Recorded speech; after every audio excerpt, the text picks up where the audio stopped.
So yo, what's up mga idol, sa mga gustong tumaas yung talon. Sa video natin ngayon is ipapakita ko sa inyo mga idol yung variation ng squat. So 6 variations ng squat ang gagawin natin ngayon pampataas ng talon. So stay tuned mga idol, watch till the end.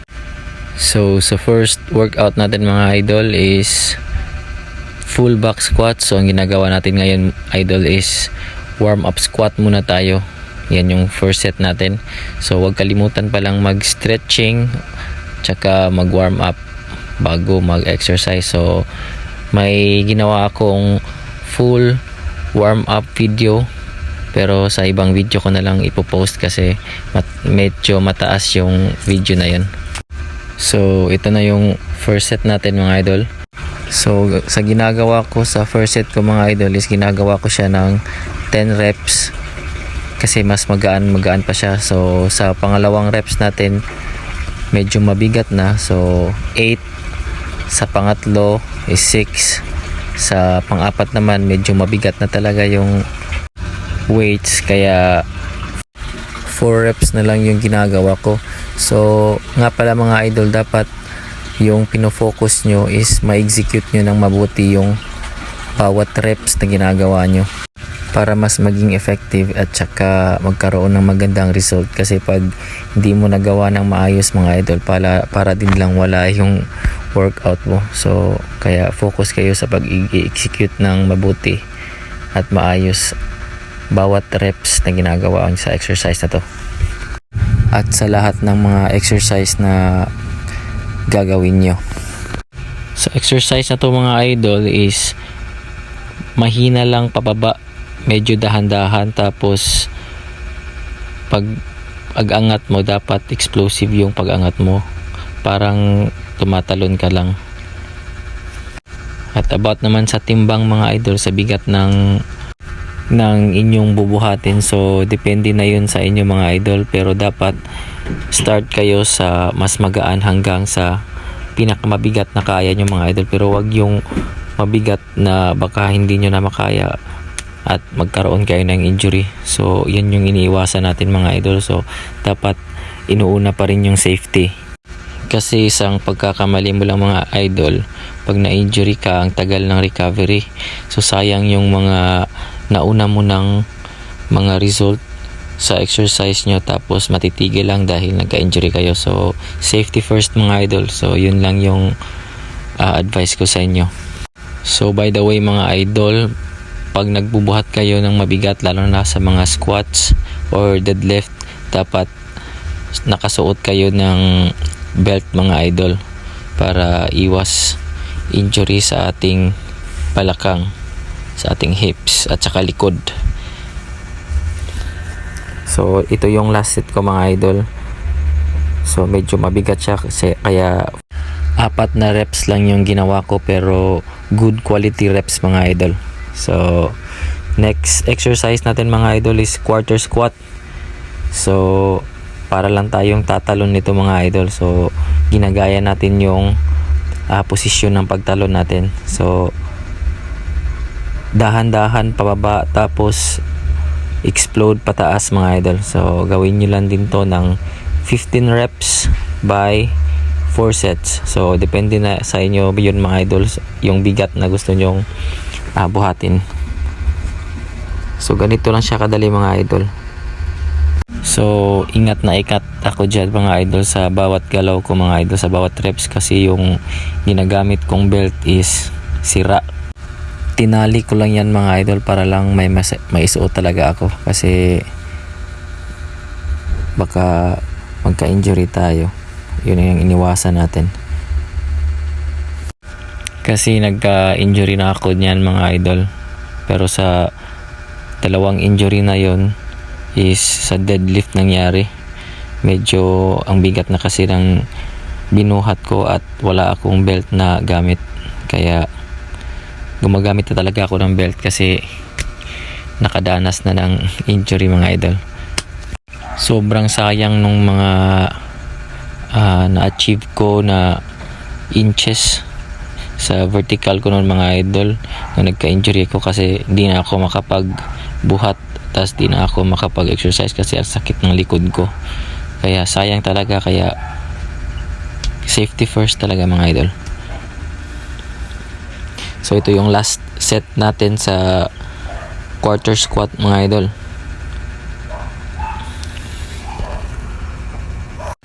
So sa mga gusto ng iba pang exercises mga idol, nandyan sa profile ko mga idol, may iba't ibang exercise tayo doon, may plyometrics. So visit nyo lang mga idol, tas tingnan nyo lang kung makakatulong sa inyo.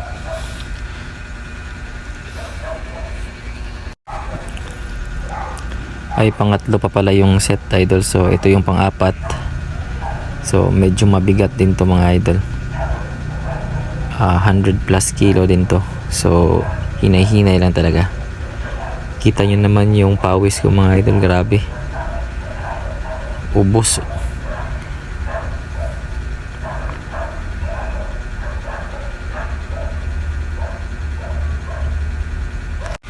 And paalala lang mga idol, di nyo to pwedeng gawin araw-araw. So may strength workout talaga kayo weekly. So 2 beses siguro okay na mga idol, or 3 times a week.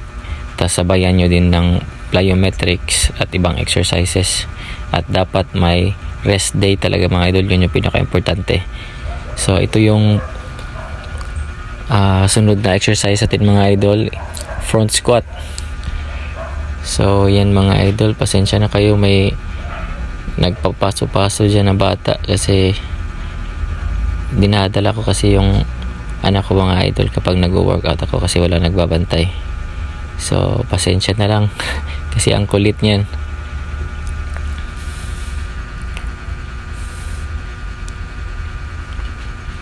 Grabe, nakakangala itong front squat mga idol. So recommended ko din to na exercise kasi maganda to, lalo na yung mga 2-leg approach na jumper mga idol. So i-fast forward na natin mga idol. So ito yung next exercise natin, explosive quarter squat. So para ka lang tatalon mga idol. Yung pinagkaiba nito sa quarter squat natin kanina is ito parang tatalon ka hanggang sa calf raise lang mga idol.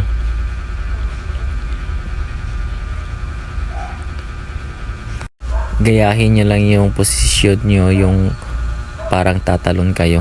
So kita nyo naman mga idol, yung chikiting, grabe, napaka high, pero ang kulit-kulit talaga.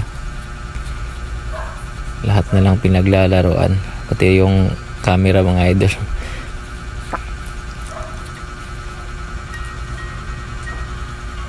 So nakaganda kayo mga idol is ako lang yung nagwo-workout, kaya napaka iwalas at bakante ng gym mga idol. Tapos yung anak ko pinapalaro ko lang kasi wala namang ibang gumagamit. So ito yung last set sa explosive quarter squat natin mga idol. So mabigat na siya kaya hinihinay-hinay ko lang, pero dapat explosive talaga yung pag-angat mo sa barbell mga idol.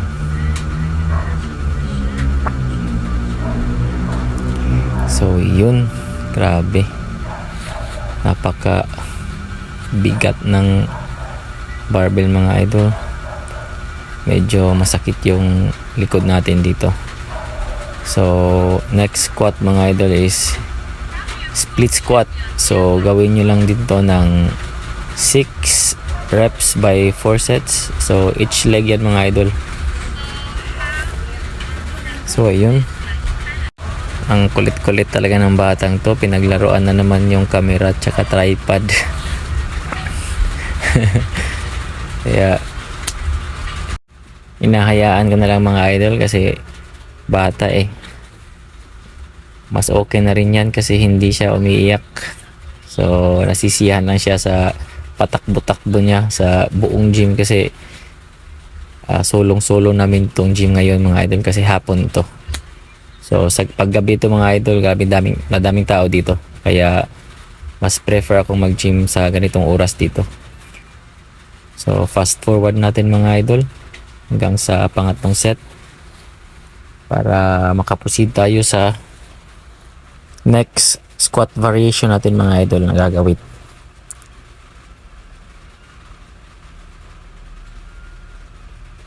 So maganda to mga idol sa mga single leg jumper, tong split squat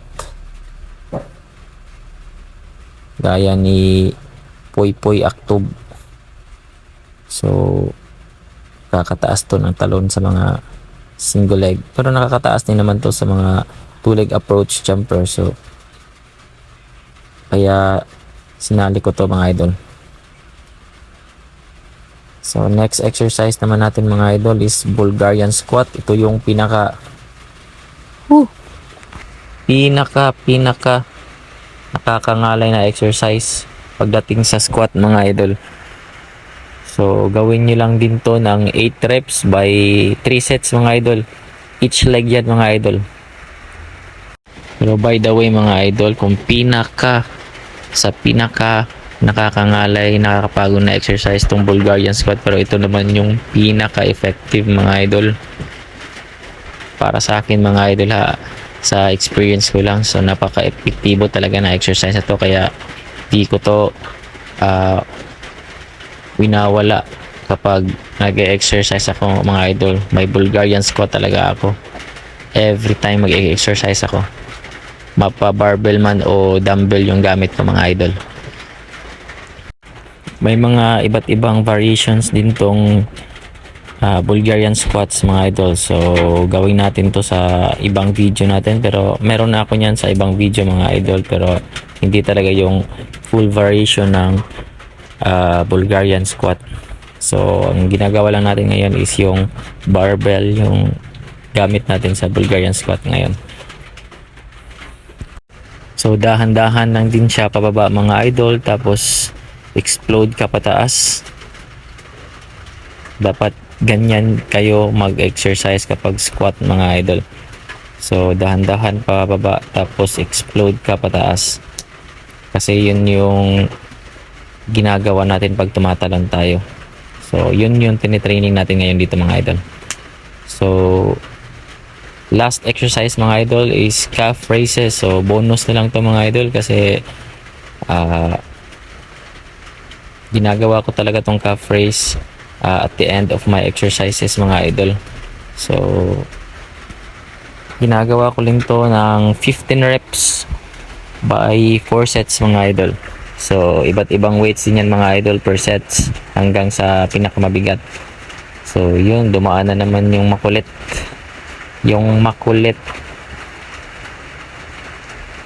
So dahan-dahan din medyo pababa tapos explode din pataas. Same pa rin sa squat mga idol. So congrats mga idol kung umabot ka sa part ng video na to. So kung umabot ka mga idol, comment ka idol kung taga saan ka. Tapos comment mo yung height mga idol, tsaka ilang inch ng vertical mo sa ngayon mga idol. Tapos I hope makatulong tong exercise to mga idol. Balikan nyo ako kung naging effective din sa inyo. So sipag at tiyaga lang talaga mga idol. Ito lang yung puhunan natin sa ginagawa natin mga idol. So ingat kayo mga idol, tapos enjoy lang kayo sa ginagawa nyo. Makikita nyo din yung result na pinapangarap nyo mga idol. So maraming salamat sa pagsuporta at pagpapanood parati ng mga videos ko, lalo na sa mga followers ko, sa mga subscribers ko na laging nanonood sa akin. Salamat sa inyong lahat. So yun na muna ngayon guys. So yun yung mga exercises na nakakatulong pampataas ng ating vertical jump. So sana makatulong at sana magamit nyo sa inyong workout. And hanggang sa susunod, salamat.